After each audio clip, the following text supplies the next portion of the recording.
What's going on, guys? This is your host, Adam. This is a little post-edit clip that I wanted to insert into the podcast beforehand.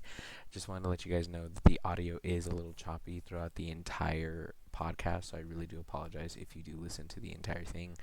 Hopefully, you guys listen to the first episode. If you guys listen to the first episode, that audio is significantly better than this one. So I really do apologize about that little kink. Hopefully, we can get it worked out in the next episode, and hopefully, we're much better about it.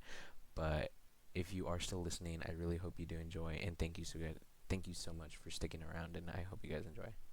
All right, what is going on, ladies and gentlemen? Welcome to the Sideline Podcast. My name is Adam Flores, and today I'm joined by Christopher Marquez.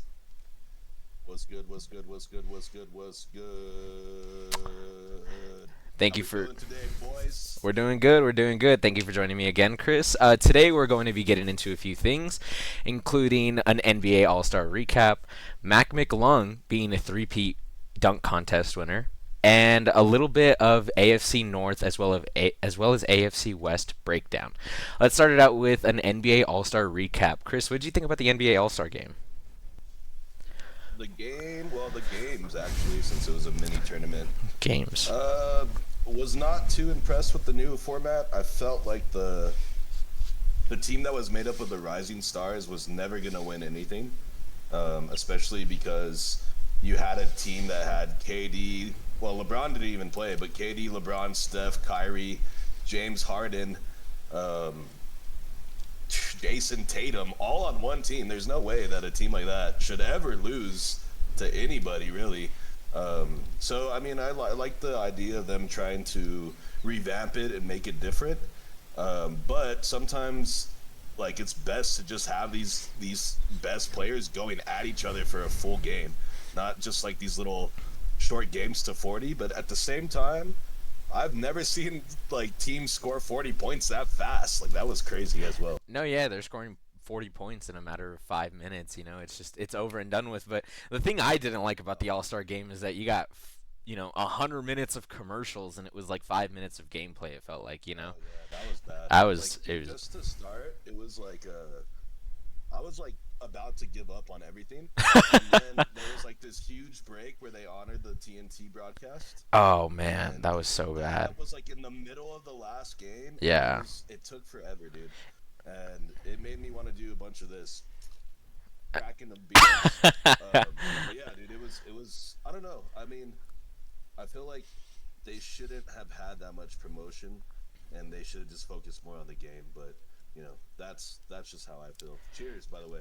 Yeah, cheers. I'm drinking water over here while you're drinking a alcoholic beverage of your choice, Mr. Bud That's a Light. UTEP Bud Light. That's a UTEP Bud Light, and like I told you before the pod, it tastes like victory, baby. It tastes like Fill my victory. Victory.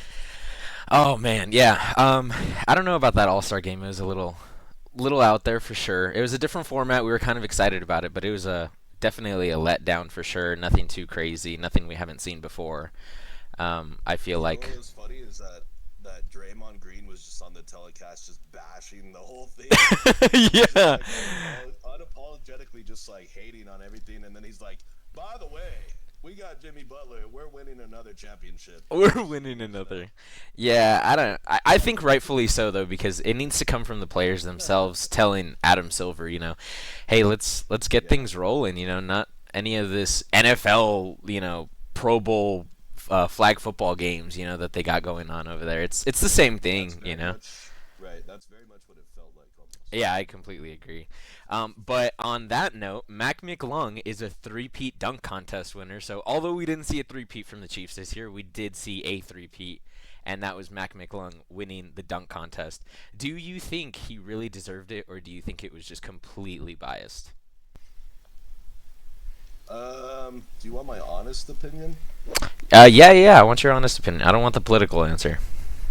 Overrated, Matt McClung. I completely agree. Overrated.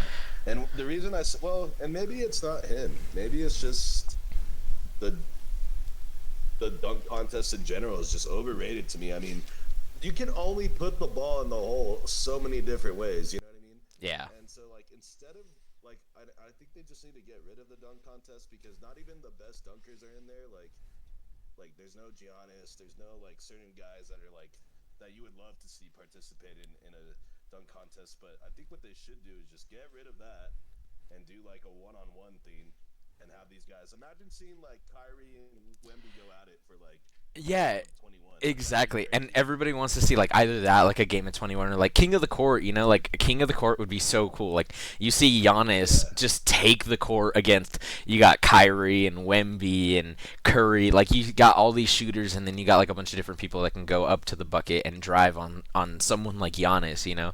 So I think that would be a lot better. But I do agree that the dunk contest does need to be retired, or at least not taken so biasly, because if you did look at that dunk contest, I think Stephen Castle, I think Castle from the Spurs, yeah, from the Spurs. yeah, I think he definitely won that dunk contest. If we're talking about like who had the better dunks, I don't think Mac McClung did remotely closest to what Castle did, but I mean, he already won the past two, so I think after this year he's done. It's going to be like a voters' fatigue after this year. I don't think we're going to see him again get four in a row. It's definitely not going to happen.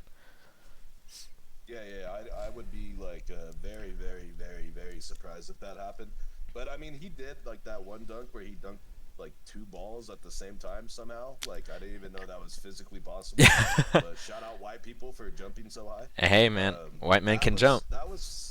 Yeah, that was crazy. And like I get it. I get the allure of the dunk contest, and like dunking is like one of the things that you always associate with basketball. But I think it's time to flip the page on that, and let's get something else involved in the All-Star weekend. You know what I mean? And no disrespect to my boy McLung. That's a great name. He should win just based on that.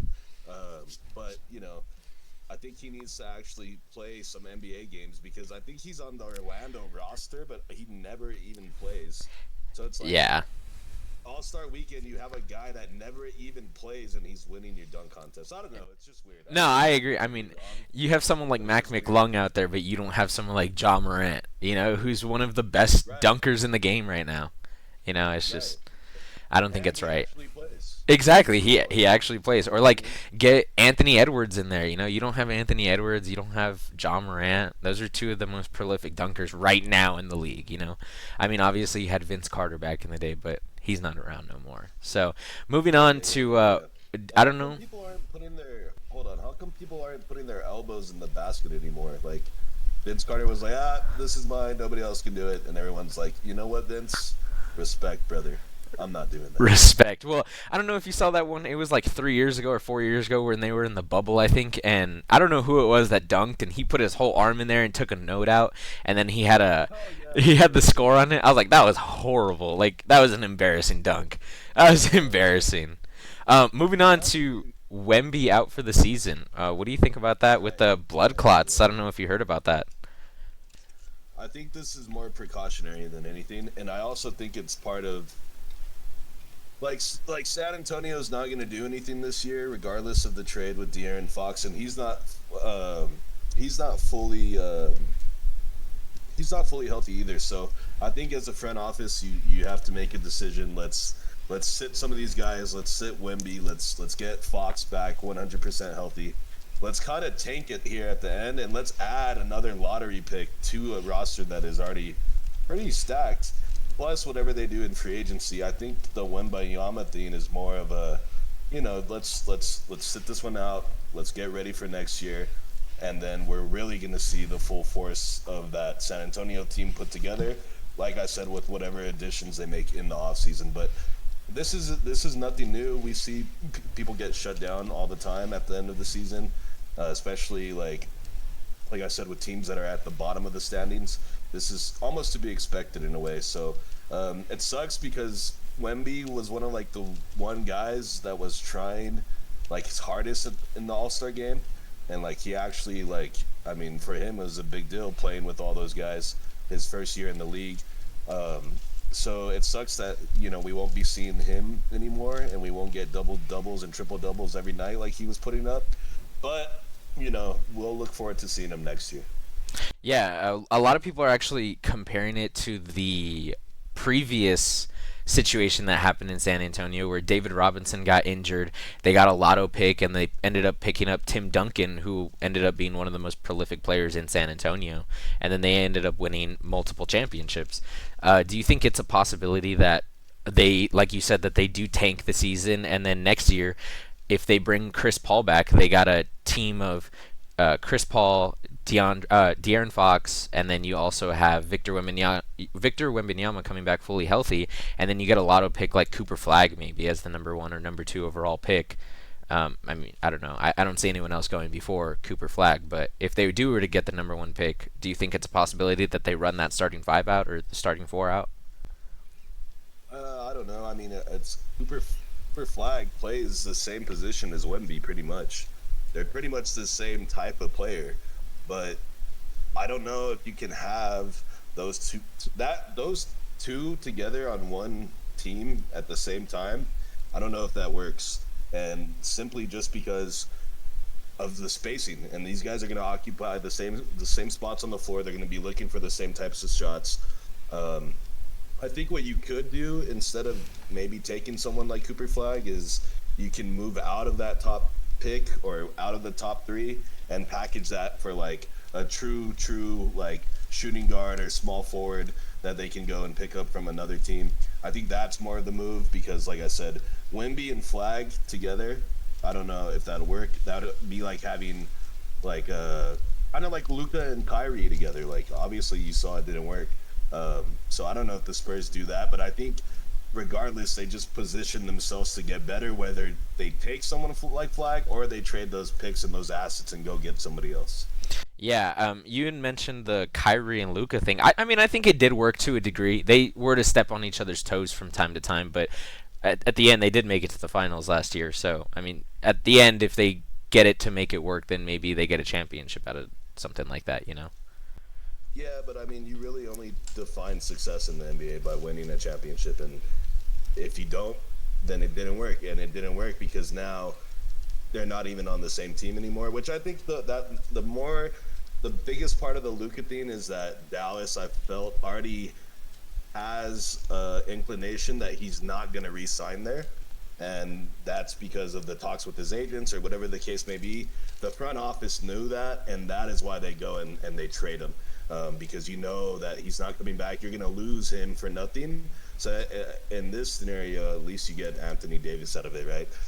But I think that was the biggest thing is that for some reason, Luka was like, dude, I don't want to live in Dallas, dude. Fuck this.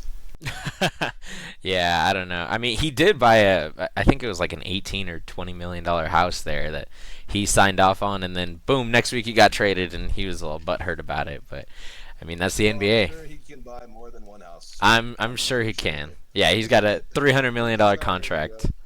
Yeah. In fact, he should buy me a house. Hey Luca, hey, just hit him up and be like, yo, I'm actually back in Texas. If you want to support me back in Texas, you know, like, you can hit me up with a house. Like, yeah. Like, why can't like more like NBA players or just athletes in general be more like David Dobrik and Be more like David Dobrik. If you could live with an NBA player, what NBA player would you live with? Steph. I'm living with Steph. Steph, fair enough. Yeah, I wouldn't mind living with Luca. Or with KD, because KD likes to play Warzone and he likes to chief, and those are two of my favorite things. So I feel like we would get along very well, me and KD. Hey, there you go. Fair enough. All right, moving on to NFL. So today we are going to be doing a little bit of a breakdown of two specific divisions. One will be the AFC North, and the other will be the AFC West. We're going to be talking about any major questions that those teams have, QB scenarios, coaching scenarios, draft scenarios, etc., etc. Let's start off with the Steelers. They have a QB situation going on down there on the Steelers organization. They have Justin Fields on that roster. Do you think they move forward with Justin Fields, or do you think that they bring back Russell Wilson or trade Justin Fields for a better quarterback? And there's even rumors that they bring Daniel Jones in from Minnesota. What do you think goes on there? Well, I think we need to readdress the name of the name of the division is the AFC. No. Oh, my bad. No. No. Let's get that squared away. I don't know what the Steelers do. The Steelers are one of the organizations that is really well run. So I can see them hanging on to Russell because of the money and them being like, hey, you know what? We don't need a quarterback that's going to throw for thousands of yards or 20, 25 touchdowns a year. We just need a game managing quarterback. And I think with Russell, you already have that. With Fields, we still don't even know if he's good. Nobody knows if he's good or not. Right. And so, with that being said, how do you trade somebody like that? What's his value in the market? Every team pretty much needs a quarterback, whether to be a starter or to be a backup. But how do you really value like what his worth is? Because he never plays. We never see him play. And he wasn't impressive with Chicago, which is why he's not there in the first place. And he was the starter.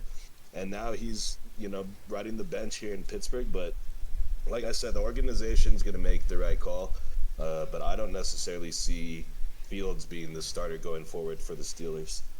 Yeah, I think personally, like on a personal level, I think that Justin Fields is the best quarterback moving forward. I don't believe that they will move forward with him though.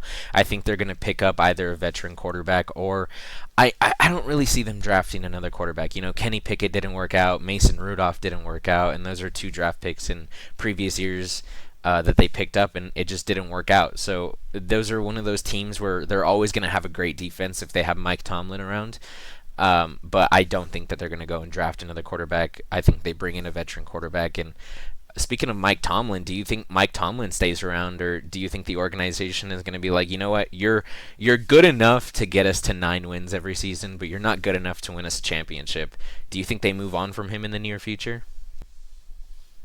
No, I don't see Tomlin going anywhere. I mean, he's one of the best coaches and one of the longest tenured coaches in the NFL. And I think as an organization like that, they realize like coaches aren't they're just not all out there. I mean, look at Dallas. Dallas has gone through so many coaches recently, and none of the coaches actually seem to make a difference when it comes to the Cowboys. I feel like Mike Tomlin is a difference maker with whatever team he's with, and I don't think the Steelers are dumb enough to let him go anywhere else in the league. Because if he was to be released, I guess, as a coach, right? Every single team would be trying to get him on their staff because he's that good of a coach. And like I said, I don't think the Steelers are dumb enough to let him walk away. I mean, you've seen them make trades like trading Pickens away, but when it comes to coaching, that's really like the framework to your team, and I don't think they mess with that. Yeah, I don't think he's done there just yet. I think he's got a lot to prove there still, and even though he has won a championship before, I think he's still got more to prove there for Pittsburgh. You had mentioned Pickens. There's a lot of trade rumors that they trade Pickens and they trade Najee. Moving on from them, Pickens wasn't a phenomenal superstar this year, but he did get injured. He was out for a couple games, and then Najee Harris is your solid 1,000-yard rusher for, I believe it's 6 seasons straight now, or however long he's been in the league, and people just don't see him as a valuable back. Even though he's been that consistent 1,000-yard rusher. Do you think they get rid of Najee and or Pickens? I could see them moving on from Najee. I mean, just the way that the whole sport views the running back position, they're kind of more um, interchangeable, I guess you can say. And I think they value like a true number one wide receiver in Pickens over, like you said, yeah, 1,000-yard rusher 6 years in a row. But I feel like with the Steelers, they think that they can find a 1,000-yard rusher on the streets of Pittsburgh, which they're probably not wrong. But I would hang on to Pickens over Najee Harris if I was trading one of them. But I just think it's more of the way that the sport is valuing these running backs going forward. Yeah, I think the same thing. I think 1,000-yard rushers aren't a dime a dozen, but it's definitely easier to find a 1,000-yard rusher than it is to find a prolific wide receiver one that you need for your team to move forward. Going on to the Browns. Oh man, the Browns are such a dumpster fire lately with their QB situation going on with Deshaun Watson and his lucrative contract that he's got going on there. What do you think about the Browns and moving on from Deshaun Watson and moving on from maybe Jameis Winston this offseason? Well, the Browns really dropped the ball with the whole Watson thing. Not only did they sign him in the midst of all this turmoil, and then they give him the biggest contract ever, so it's like they doubled down on it. But it's the Browns. That's what the Browns do, and that's why they're in the position they are. They even traded Amari Cooper. They're like, yeah, you can go to the Bills. How about that? And it's like a team that has no skill position players, and you're getting rid of your best one. You still have Nick Chubb. I mean, he came back during the season this year. Um, he's another running back where it's the same thing. Like, how many more injuries can he take, and what is his value still to the Browns? But I could see him, if he was to move on, still going to another team and being very successful, kind of like Joe Mixon did this past year. But the whole Browns organization needs to really like re-examine what they're doing, and maybe consider just changing their name too, because I think the Browns is a terrible name. So let's start there. But I mean, just in general, like all jokes aside, the Browns are just a dumpster fire, like you said, and they never seem to do anything right. It's almost like I was running the team.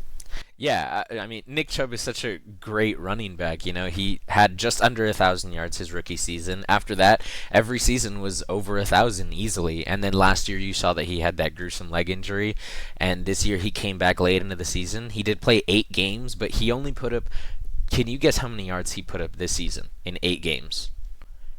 Probably like 400 yards. Not even 400 yards. He put up Not 300. even. Not even. He put up Holy shit. 332 rushing yards, and everybody saw it. Close. You know, he was rough getting to start, and he picked up a little bit of momentum in the next game, and then it just didn't really pick up after that. You know, we saw Jerome Ford be the better back there, and Nick Chubb started to fall off. Do you think that the Browns move on from Nick Chubb this offseason? Essentially, he is a free agent. I'm looking at that right now. Jameis, Nick Chubb, Deontay Foreman, Naheem Hines, Elijah Moore. Those are all their skill players that are up. I do think that they move on from him because of his injury history and because they have Ford like waiting in the wings. But I do think Chubb's time is up, and he'll be playing somewhere, and I'm gonna take him like in the 12th round of my fantasy draft this year, like always, because he's Right. always there. He's all people just forget about him, but No, exactly. I can see him going to like I don't know, a team like maybe the Redskins or something, or sorry, the Commanders, a team that like the Panthers that just needs a back just to get in there and just to bruise it up a little bit, and I think he no matter what, he lands on an NFL roster and will be relevant at least for the next year. After that, going forward, who knows? If he needs to stay healthy, that's the biggest thing. Right. Yeah, I see him being like a backup in Jacksonville or something like that. You know, I don't see him. I mean, unless he proves everyone wrong and comes back a starter and ends up putting up 1,600 yards for the Chargers next year, because the Chargers also have some running back issues. But we'll get into that a little bit later. Moving on to the Ravens.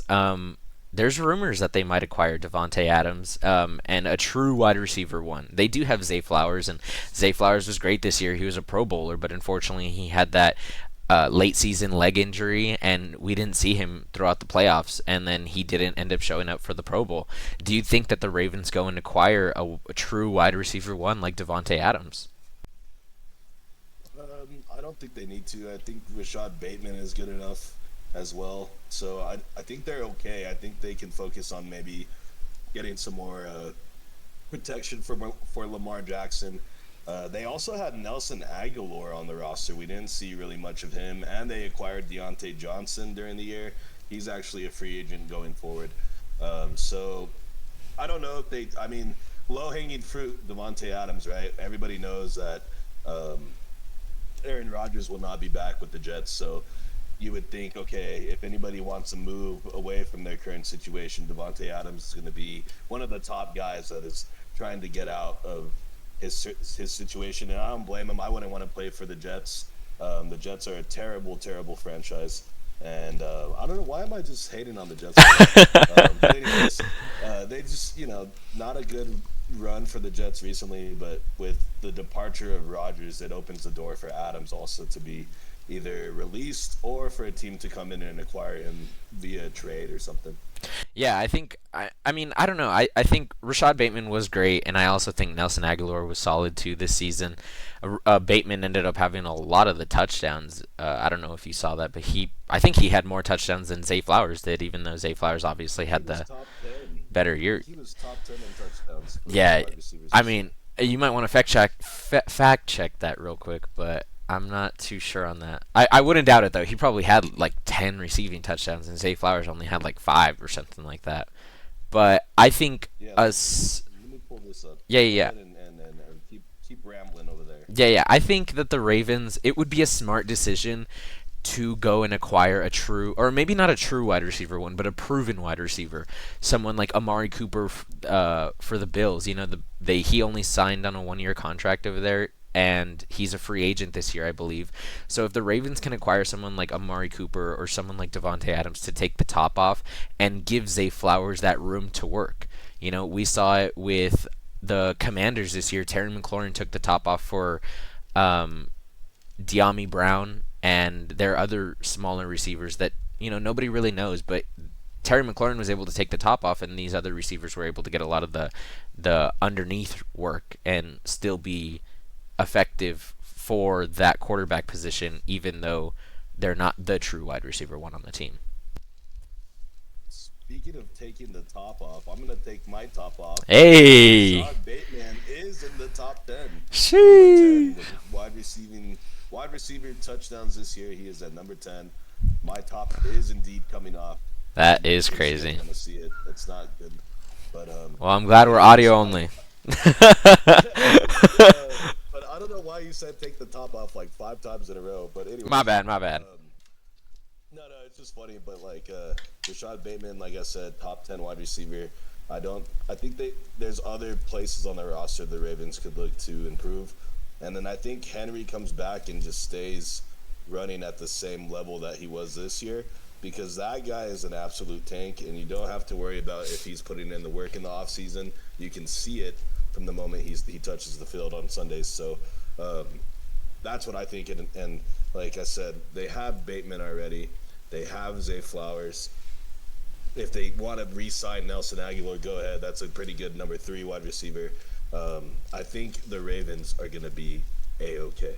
Yeah, I think they'll be just fine. I think Derrick Henry is going to be one of those where it's going to be the Tom Brady of running backs. You know, maybe not the greatness of it, winning 7 Super Bowls, but he's going to be 38 years old, putting up 1,600 rushing yards. You know, that's just who Derrick Henry is. Moving on to Pretty the crazy. moving on to the Bengals. They got a lot of issues over there in Cincinnati. You know, they got a lot of answers, but a lot of questions. You know, they need to bring back Jamar Chase. They need to bring back T. Higgins. Do they bring back Trey Hendrickson? You know, what do you think about those 3 guys and them needing new contracts this year? Do you think they go and sign all 3 of them, or do you think they be the cheap franchise that they've historically been and not sign a single one of them, or maybe just sign Jamar and let the other 2 walk? Yeah, I think that's more likely what's going to happen. I don't think Higgins comes back. For sure, I think the priority is Chase, and I think even Joe Burrow would tell the franchise that that is the priority, because of the connection those two have.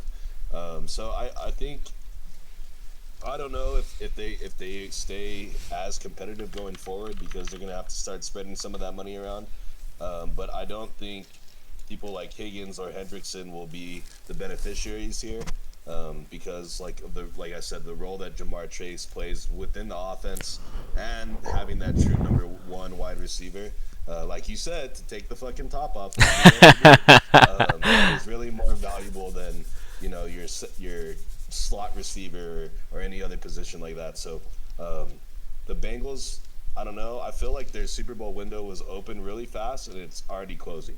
Yeah, I completely agree. They made that Super Bowl in their second year with Joe Burrow before they even got him off his rookie contract. You know, that was a great team. They had a solid defense, and now I feel like their Super Bowl window is closed and needs to reopen. You know, they need defensive help. So I think it's best that they let someone like Trey Hendrickson walk and go to a team like, I see him going to the Dolphins or the Saints or the Patriots or somebody like that that can, well, maybe not the Saints because they can't afford anybody right now, but I think he goes to a team that can afford him and needs him to make a playoff run or maybe even make a Super Bowl run. And then I personally think they should bring back Higgins, but I don't think Higgins comes back. I think he goes to, again, like the Patriots or the Chargers, someone that needs a true wide receiver one over there in New England or LA. Um, but yeah, that's just the way I see it. Um, do you have any more thoughts on the Yeah, AFC North? I definitely see him ending up with like the Patriots, someone like that. Right. And then he absolutely hates Foxborough after that because he's like, this sucks. You know what I mean? Because Yeah. nobody wants to be a Patriot. Not even Bill Belichick wanted to be a Patriot anymore. Hey now, hey I'm now. just throwing shade at you, anyways. But no, I think that's a good preview of the the AFC North. Let's get into the AFC West now. Obviously, the team that everyone's going to talk about in the AFC West is the Raiders. Oh yeah, yeah, that's gonna be the. The Raiders. No, the Chiefs obviously laid an egg in the Super Bowl, but you know they're still going to be a very very competitive team. Pacheco is still running back number one. I think he just needs a full offseason to get healthy. The way the guy runs is absolutely crazy for his size. So I can see why he would be banged up. But I think Kelsey probably moves on. I think it's probably the end of his career, and I think we start to see a little bit of a dip with Pat Mahomes. And as long as Andy Reid is there, they're gonna be competitive and be in the picture for a playoff spot every season that he's coaching. And then we'll see what happens once he moves on. But I still think the future is bright for the Chiefs. But speaking of championship windows that are closing, theirs also might be closing a little faster than people think. Because I think people forget how hard it is to be consistently good in the NFL and to make the playoffs year after year and make the Super Bowl year after year. I think the Chiefs come back towards the median here. Yeah, I mean, you said that their championship window might be closing, and not necessarily that Patrick Mahomes can no longer win a championship, but it's not a one-man wrecking crew. You know, it has to be a team that wins that wins that title. And you saw Tom Brady that he went like 7 or 8 years without winning a Super Bowl, or longer actually, but 7 or 8 years without making another Super Bowl. He won the one in '04 and then didn't make it back until I believe it was '08 or '09 with the Giants and ended up losing. So I think Patrick Mahomes is still going to be great. I think, like you said, their future is still very bright with Patrick Mahomes. But on the other hand, I do think Travis Kelsey ends up walking, or if he doesn't walk away, there were rumors of him saying, I'll return, but maybe more of as a role player rather than a superstar. And it's crazy enough because he didn't seem all that great this year, but he actually led the team in receiving yards still with 823 receiving yards, which is absolutely insane for Patrick Mahomes to make the Super Bowl and not even produce a 1,000-yard receiver. Um, as far as Isaiah Pacheco goes, I don't think he's their running back one anymore. And if he is, I hope he proves me wrong and he comes back and puts up 1,200 yards next year. But I just don't think he has that juice Definitely in him not anymore. Kareem Hunt. No, Definitely not. definitely not. Definitely not. I think if they And do, Hunt was more of your red zone back too. He right. vultured a lot of the touchdowns away. But what you said about Kelsey, him coming back as a role player, what is he gonna do? Be the long snapper? Like what the hell is that? He's a tight end. Get out there, bro. I Like, mean, you see tight ends all the time take. We're taking the top off again. All right, we're taking the top off, and I think someone like Kelsey can do that. You know, he's gonna produce those double teams, and he's gonna take away the underneath areas, so a lot more deep threats. Like if they bring back Marquise Brown or Rasheed Rice coming back from the injury, and even Xavier Worthy with his speed, he can get downfield, and we can see more of those long bombs that we haven't seen since Tyreek Hill has been there. Um, but I think that they're still going to be okay. I don't think that their championship window is completely closed, but like you said, it definitely is closing faster than a lot of people might think. Moving on to the how Raiders, many though. tops have you taken off today? I don't. Seven. I think that sounds about right. We're gonna have to go back and look at how many tops we've taken off. The top off counter. The All right, top I off got you. counter. I just said it again. Xavier Worthy, I think, has a very bright future coming out of the University of Texas. I think just with anything, the more reps, the more games he plays, he will get better. So I think that's a bright spot. And I don't like Travis Kelsey because he's dating my girl Taylor. And we Hey. had We had a very serious thing for a few years, Really? and Were you guys going steady? yeah, and then I took a break, and this fool shows up. So whatever, it's cool. Trav, I'll see you outside, brother. Hey, Travis, with or without a mustache? You tell me. With With, yeah, with. He looks like yeah, a always with he looks like a cop with that. Like your yeah, typical. Yeah, I think so. yeah, yeah. All right, moving on to the Raiders. What do you? There's not really much to say about the Raiders. They're another Browns. They're another Jets. There's just not much to build on there. They do have superstar Brock Bowers though. But other than that, they don't have really anything to build off Superstar of. Brock Bowers. Oh my god, Hey, he's did a you really say superstar. that? He's a superstar. Trust me. He's gonna be a great. He's gonna be a great. I Bro, promise you that. people need to chill with the superstar thing, especially with if you've only had one good season. What the hell? Like we're just giving superstars away. Like, remember in class when you would get a gold star? It's because you did something really cool. You didn't just show up and get a gold star. And I feel like that's what we're doing is just naming all these guys as like the best thing since sliced bread, and sliced bread's not even that good if you think about it. Okay. Anyways, nobody likes the Raiders. Not a single soul likes the Raiders. Yeah, The no. whole city of Oakland doesn't like the Raiders, Mm-mm. and Las Vegas doesn't even like the Raiders. Nope. Um, will they hire Pete Carroll?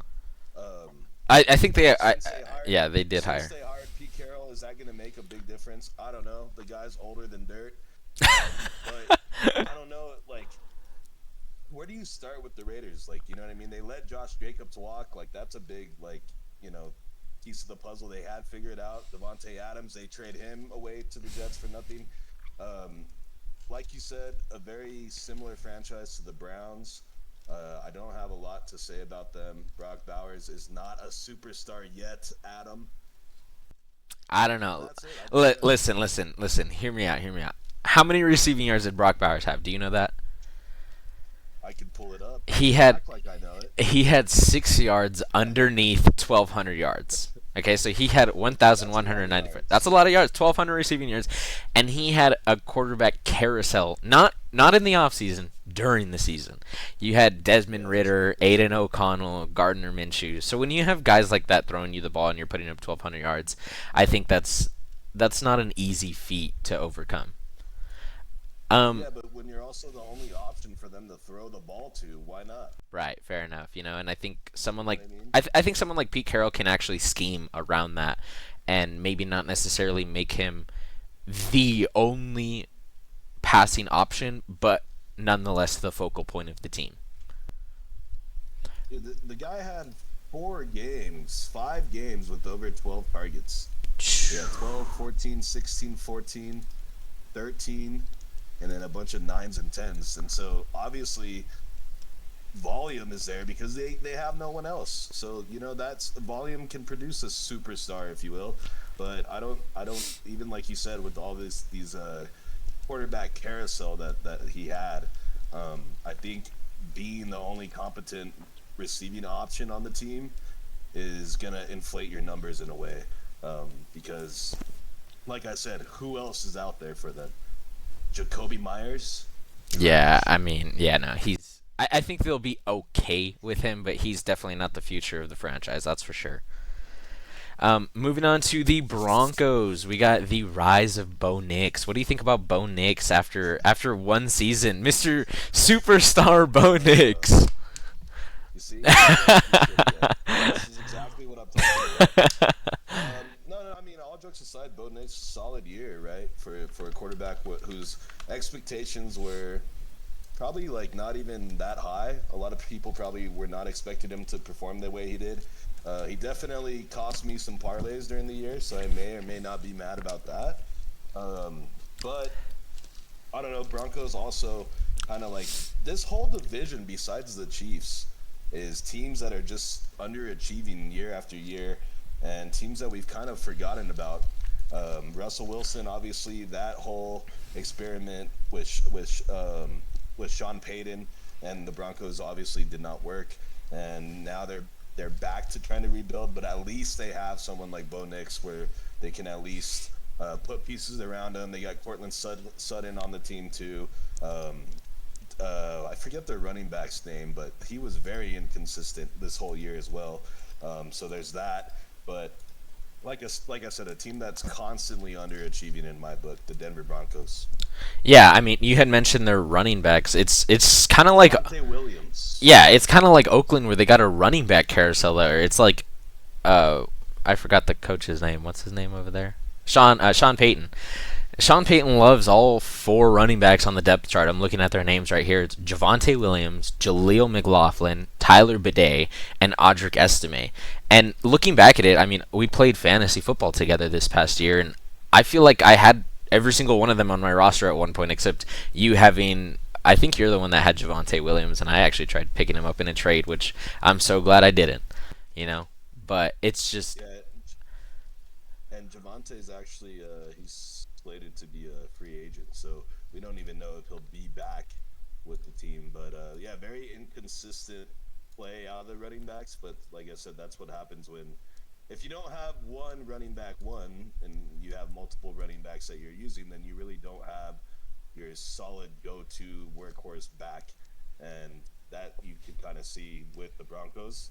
That is probably somewhere where they need to start to shore that up to make it a little easier for Bo Nix and take some pressure off of him. Yeah, I mean, you as a rookie, I feel like Bo Nix had a lot of pressure on him when he really didn't need to have all that pressure. I think he exceeded everyone's expectations. I mean, can you Right. believe that he was the second in terms of rushing yards on his team? Bo Nix. That's crazy, dude. That is For a guy crazy. that he's not even known to be like that crazy of a runner, but that's what it shows that he was running out of necessity more than anything. Yeah, I mean, it's crazy for him to put up over 400 rushing yards on the season and him be the number But 2 rushing option. but also maybe this is a place where like someone like T Higgins lands, right? Maybe Right. he goes to Denver, or maybe they go and get like a Amari Cooper or a Keenan Allen. I'm looking at the wide receivers here that are slated to become free agents. Very slim picking if you really want to consider a top wide receiver. The best one out there is going to be Stephon Diggs, but we don't even know how he's going to be after the injury. Right. And like I said, we got Chris Godwin, Amari Cooper, Keenan Allen, T. Higgins, Deontay Johnson. Not the best pick of wide receivers to go for, but I think they do end up signing one just to get some more talent in the building. Mike Williams is also on there. DeAndre Hopkins, he's a little too old in my opinion, but I Yeah. do think they are active, and maybe not if they don't sign a wide receiver, they probably will be drafting one probably high in either the first or second round.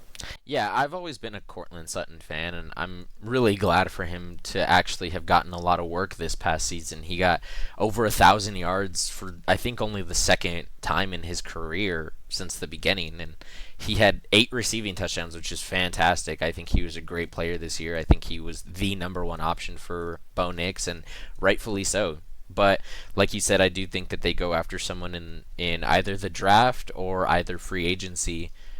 I would probably say they go after someone in free agency to take the top off, kind of Taking the top off again. give Cortland Sutton and Troy Franklin some work to do underneath or maybe over the top, depending on however you want to see it. But if the top isn't taken off, we can go over it. That's. But moving on, let's go to the Chargers. Let's go to the Chargers. I can't just move on after that. I just can't move on. Okay? If I see a top, I'm taking it. That's it. Okay. How many times have we said that? I think we're on what, 10 or 11 already? This is like number 12. Or so, but that's good. We're the line is 15 and a half. We're almost there. 15 and a half. Everybody place your bets before the end. We're at 12. We got Over under. all right. One more We team got to talk about. one more team to talk about, and that's Mr. What If himself, Justin Herbert and the Chargers. What do you think about the Chargers after this season not being able to get past even the wild card round? Not surprised. Not a big Chargers fan. Looking at their roster, they have a bunch of free agents coming up. Eli Apple, one of them. J.K. Dobbins, their running back. Taylor Heineke, their backup quarterback. DJ Chark, one of their wide receivers. Josh Palmer, also. Khalil Mack. A bunch of free agents coming out from the Chargers camp. At least that's what it looks like. Who knows if they re-sign or retain any of these guys. But another quarterback that I don't think that highly of is Herbert. I think he is a little overrated. I think people look at his size and I think they just see the prototypical quarterback. And I mean, I think Bo Nix can be can be at Herbert's level within the next 2 to 3 years. Um, and I don't think Herbert, his ceiling is not that much higher than it is right now. And like I said, a very, very, very weird franchise with the Chargers altogether, and they have not shown any consistency or the ability to put together a solid team that can compete year after year. They're good every once in a while, and sometimes you're like, oh yeah, forget about like what about the Chargers? But then they have a game like they did in the wild card, and they just fall apart. And so I have no confidence in that team. But that's just me, and I don't really, like I said, I'm not the biggest Herbert fan. I think that he might. I think he gets a lot of the benefit of the doubt, and I don't understand why that is. But that's just my opinion. I'm just hating right now. Yeah, see, me on the other hand, I'm a huge Justin Herbert enthusiast, and I would even go out of my way to get myself a jersey of his. I love him as a player. I think, like you said, he's the prototypical quarterback, but in all the right ways. Last year, or should I say this past season, he put up 3,800 yards and 23 touchdowns to only 3 interceptions. And that was one of the best ratios in history, and he had thrown 3 interceptions all season long, played all 17 games, and then he goes into the playoffs, into the wild card round against the Houston Texans, and I believe he threw 3 or 4 picks. Although 2 of those weren't his fault, the other 2 were his fault. And he only was able to rely on one wide receiver the whole game, which is Lad McConkey. I believe Lad McConkey is a legit wide receiver, but I do think they need help to take the top off and give Lad McConkey the help that he needs. 13 takes the top off, man. Just I don't know who's So, counting. I am. s- But yeah, McConkey's another one of those guys. I think Herbert benefits from him being there, and he probably makes McConkey better because of his ability to protect the ball and not turn it over so much. But you know what? Like all this is good for the regular season, but what really matters is the playoffs. And like the Cowboys, the Chargers are never really coming through when the games are the biggest. And I think that's what hurts someone like Herbert is that he hasn't won any of these big games compared to someone like Joe Burrow, somebody like that who's got more, or even Matthew Stafford. Matthew Stafford coming through in big games. But yeah, I don't think Herbert's at that level. And I'm down with the Bolts. And if you get a jersey, I'm going to shred it in half. nah, bolt up, bolt up. We love the Chargers Bolt here. up. Bolt down. Take the top off. Hey, that's 14. So stupid. Speaking of Lad McConkey, I had briefly mentioned. Do you think they go and get a wide receiver in free agency like T Higgins, or I know there was rumors that Tyreek Hill obviously would leave the Dolphins after what had happened on social media, but after what he had said afterwards, I don't think he's going to. But do you think they go after Keenan Allen again and bring him back to LA, or do you think they go after someone such as T Higgins or even Stephon Diggs to take the top off and give Lad McConkey that work underneath? I don't think Keenan Allen's an option. I think they probably already moved on from that. Obviously, they did, right? Right.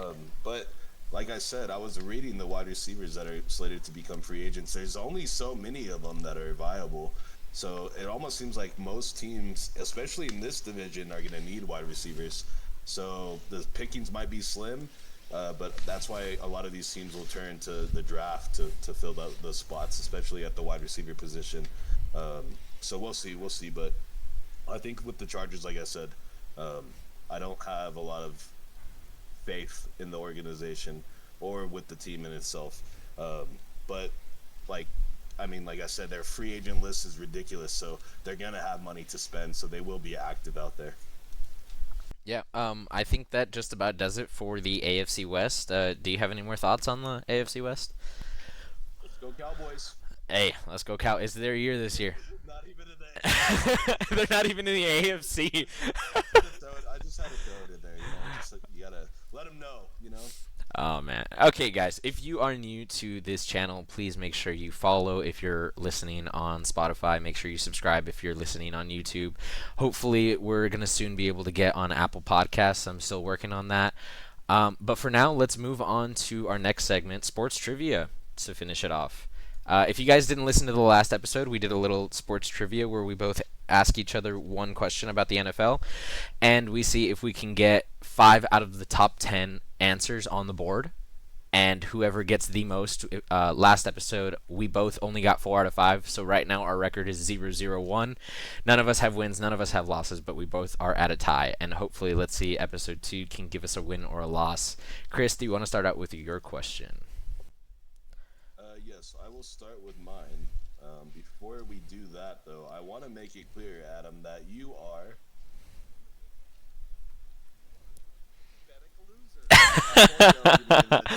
Oh man. Hey, you know who's a loser? You know who's a loser? Everybody that took the over on take the top off, because we only said it 15 times and the line was 15 and a half. Yeah, we're done. We're done. That's it. I'm gonna say take the T off if anything. Take the T off. I'm not gonna say the whole word because that's how betting works, kids. So don't get into it if you can avoid it. And if you have a gambling problem like myself, 1-800-GAMBLERS. They got all the support you need. Anyways, so I decided to do, in the honor of talking about the AllStar game, Oh I man. decided that my sports trivia question for the week or for the show is going to be based on basketball, the NBA. Oh, okay.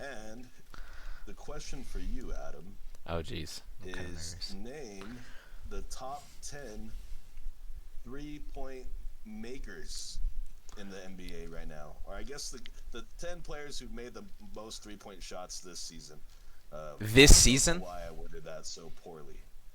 Okay, so we're just talking about this season. This season only. So, Oh. as of now, the top 10 players who've made the most threes in the NBA as of this season. Oh man, that's rough. You know, okay. I'm a little rough around the edges on the NBA. It's not that bad if you think about it. Just think of the shooters out there. Okay, so you got to go with Steph Curry. Okay, he's number 3. Number 3? Number 3. God bless. Okay, I'm actually gonna go. That is crazy.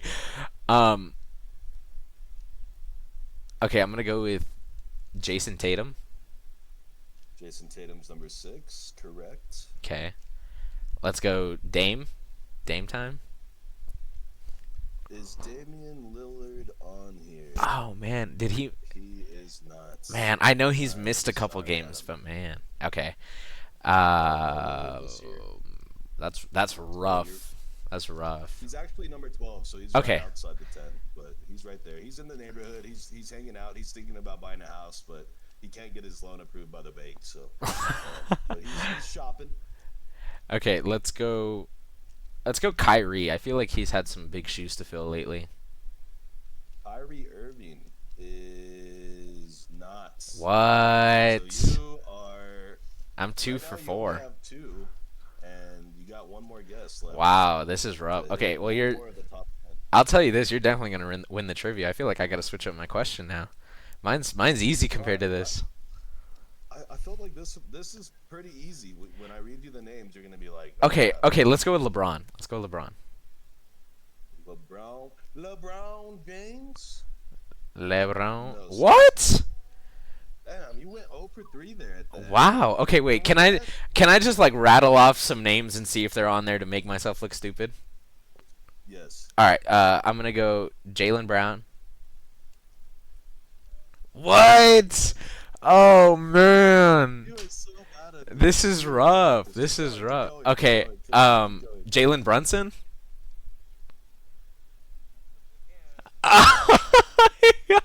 You're 0 for 4. No. Jesus Christ. Oh my God. Okay. One more at least. This podcast is over. I'm not doing it. This is embarrassing. This is embarrassing. Okay. 3. Oh, Last okay. guess, and then I'm gonna start naming people, so you can feel like an idiot. He's a free throw merchant, though. Okay, I gotta go with Shea then. Shea? Is Shea on here? What? Okay, God, those aren't even bad names. You can't even this lie. is You can't even lie. stupid. Think of the 3-point shooters. You're missing a bunch of them. Tyler Hero, Anthony Edwards, Oh man. Malik Beasley, Donovan Mitchell, Peyton Pritchard, Derek White, Jordan Poole, Jalen Green. Come Jordan on. Poole is on there. There's no way Jordan Poole is Jordan on Poole this is number list. 9, 166 That is three-pointers made. And I mean, he's insane. a shooter, dude. Volume, nothing but volume from Poole. He's got a pool party every day. So yeah, so very bad job right there, Adam. If I don't take the W this week, then that says more about me than anything else. I'm yeah. This is pretty rough. This is I can't Yep, even lie. That's pretty bad. I feel yep, embarrassed. You embarrassed me. yep, yep. You should be embarrassed. And one more time for good old time's sake, that's for you. Hold that. Sleep tight with it. And embrace it. Yeah, it's pretty rough. He's Okay. all sad. He's sad, folks. He's I'm sad. I'm sad. I'm down in the dumps right now. You should be, and I'm about to be there with you. Maybe. Don't switch up the question though. Now, I feel like that's what he's doing. He's biding time. No, no, I'm not. I'm not. Okay. This one, it's still easy. It's still easy. I'm gonna give it like a difficulty rating of maybe like 5. I'm not gonna lie. We'll see. I just know more NFL than NBA. That's just me. That's just how it is. You know, like Well, you need to round yourself out. yeah. Okay? You need I to need to stop brush that, up. and you need to start watching some ball. That's my Okay? bad. That's my bad. All right. Jesus. Mine is NFL based. Let's see. All right. So my question is the most interceptions thrown for this past season by a quarterback, obviously. I feel like you should be able to get like 7 out of the top 10 at least in your first 7 guesses. Wait, say that last part again. Okay, so it's the most interceptions thrown this season by a quarterback, and I feel like it's a pretty easy list. Like you think of all of the quarterbacks that throw interceptions, there's maybe like 2 or 3 that would surprise you on this list, but the other ones are pretty gettable. Okay, so I have to guess. I have 5 guesses to get Right. as many in the top 10. As many in the top 10. Um, I feel like Geno there's like Smith. okay, yeah, Gino's number 3 on the list. There you go. How about some Baker Mayfield? Baker Mayfield. I thought you were going to struggle with that one, but he's number 2 on the list. Let's go, Papa. Who throws a lot of picks? Well, those two do for sure. Yeah. Trevor Lawrence. Trevor Lawrence does not crack the top 10. That's You know, he did miss a lot of time, so I guess that makes sense. yeah, and I was gonna say Dak too, but he missed a lot of time too. Yeah. Um, Dak so I is don't know actually if that would count. Dak is number 23. Oh shit. Okay. Yeah, Wow, look at he that. That's what happens when you don't play. You don't throw picks. yeah, Who he knew? he threw 8 picks in 8 Okay. Let me games. see. Let me see. Let me see. Let me see. So we said Gino. We said Baker. Is Jared Goff on the list? Jared Goff is number 5 on the Yes, list. sir. Look at that, Jared Goff. Trying to do this fast. I'm trying just running through these NFL teams. Sam Darnold. Wow, Sam Darnold's number 6. Cook. I'm about to put the gauntlet on you, fool. Oh I'm man. about to. I hope you get the 5th wrong. Um, I hope you get the 5th wrong. Honestly, I'm not going to lie. I feel like all 4 names that you've named, I feel like those would have been the ones I would have struggled with getting.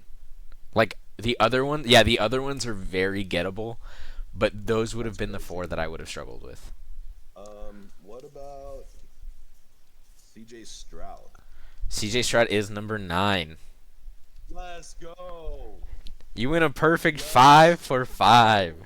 Do you think you 5 for can 5, you think you can papa. get the next 5? Just rattle This them is what off? this is what we do. God, that's gonna be hard. No, I don't know. I feel like it's maybe Tua. Is Tua on there? Nope. No. Okay, I'm done. I'm stopping there. Yeah. I'm going out on a high note. That's fine. That's what matters. I got the W. You took the L. But who else is on there? I guess really fast. Kirk Cousins number 1. Oh, Kirk. Yeah. Yeah, That's 16 interceptions in terrible. 14 games. That's brutal. Jameis was number 4.